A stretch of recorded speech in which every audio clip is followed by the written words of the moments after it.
দক্ষের কন্যা অদিতি, তাকে কশ্যপ বিয়ে করেন। অদিতির গর্ভে 12 জন পুত্রের জন্ম হয়। তাদের মধ্যে একজন সূর্য। তিনি বিবাহ করেন বিশ্বকর্মার কন্যা সংজ্ঞাকে। সংজ্ঞার গর্ভে সূর্যের প্রথম পুত্র বৈবস্বত মনু। তারপরে জন্মালো যম, শেষে একটি কন্যা, নাম যমুনা। সূর্যকে সংজ্ঞা বিয়ে করেছেন, কিন্তু তিনি সূর্যের তেজ সহ্য করতে পারতেন না। দূরে দূরেই থাকতেন। কিন্তু কতক্ষণ দূরে থাকবেন একই গৃহবাসীর মধ্যে? একদিন সংজ্ঞা চিন্তা করলেন, আর এখানে নয়, স্বর্গের বাড়িতে গিয়েই থাকব। কিন্তু সূর্য কি রাজি হবেন? তিনি বড় বিপদে পড়লেন। ভাবতে লাগলেন কি করবেন। তারপর স্থির করলেন, অবিকল নিজের মতো দেখতে এক নারী সৃষ্টি করে রেখে যাবেন সূর্যের কাছে। সূর্য তাকে দেখে আর সন্দেহ করবেন না। তিনি নিজের মতো করে দেখতে আর এক নারীকে তৈরি করলেন। তার নাম দিলেন ছায়া। ছায়াকে বললেন, তুমি সূর্যের স্ত্রী হয়ে থাকবে, তোমার পরিচয় কখনো কাউকে বলবে না। ছায়া বলল, আমি নকল সংজ্ঞা, কখনো যদি ধরা পড়ে যায় সাপগ্রস্ত হওয়ার ভয়ে সত্য প্রকাশ করব। এরপর সংজ্ঞা কোনো কথা না বলে বাপের বাড়ি চলে যান বিশ্বকর্মার কাছে। বাবার পায়ে প্রণাম করে সংজ্ঞা বললেন, বাবা, আমি তোমার জামাইয়ের তেজ সহ্য করতে পারছি না। এতদিন বহু কষ্টে সহ্য করেছি, আর পারছি না। তাই তোমার ঘরে থাকবো বলে চলে এলাম।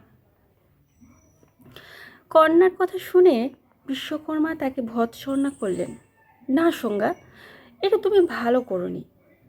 তুমি তোমার স্বামীর কাছে ফিরে যাও। তখন সংজ্ঞা চিন্তায় পড়লেন, স্ত্রীলোকের জীবন ধিক, নারী জন্মই বৃথা।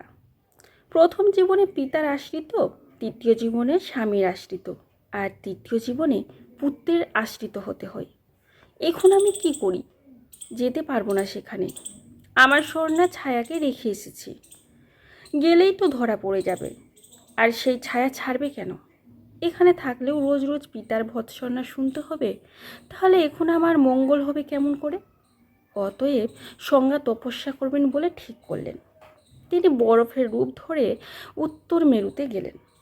সেখানে সর্বলোকের অজ্ঞানতা দূর করবেন।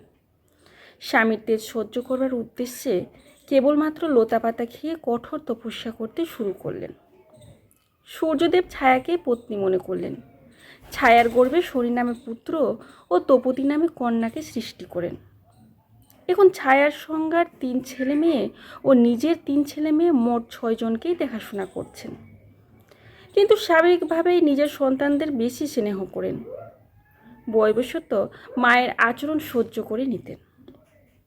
কিন্তু জম, খাদ্য সামগ্রী, অলঙ্কারাদি আর লালন পালনাদি ব্যাপারে উত্তম শনি ও তপতির প্রতি মায়ের বেশ অনুরাগ দেখে সহ্য করতে না পেরে বাল্যা অবস্থায় ক্রোধ বসে পা তুলে মায়ের প্রতি তর্জন করতে থাকেন।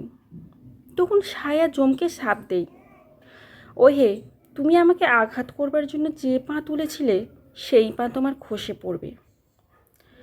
শুনে জমের ভয় হলো। ছুটে গেলেন বাবার কাছে।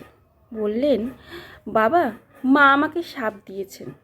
মা তো সব ছেলে মেয়েকে সমান চোখে দেখবেন, কিন্তু তিনি তা না করে উত্তম শনি ও তপতির প্রতি বেশি স্নেহ দেখান। তাই আমি রেগে গিয়ে পা তুলেছিলাম, পদাঘাত করিনি। তাতেই মা শাপ দিলেন। বাবা, মায়ের শাপে আমার পা যাতে খসে না পড়ে ব্যবস্থা করুন। সূর্য বললেন, ছেলে অপরাধ করলেও মা কখনো পুত্রকে শাপ দেন না। আমার মনে হয় তিনি যে তোমাকে শাপ দিয়েছেন, নিশ্চয় তার কোনো কারণ থাকবে। কৃমিতে দংশন করবে তোমার ওই পায়ে, সেজন্য পুঁছ হবে।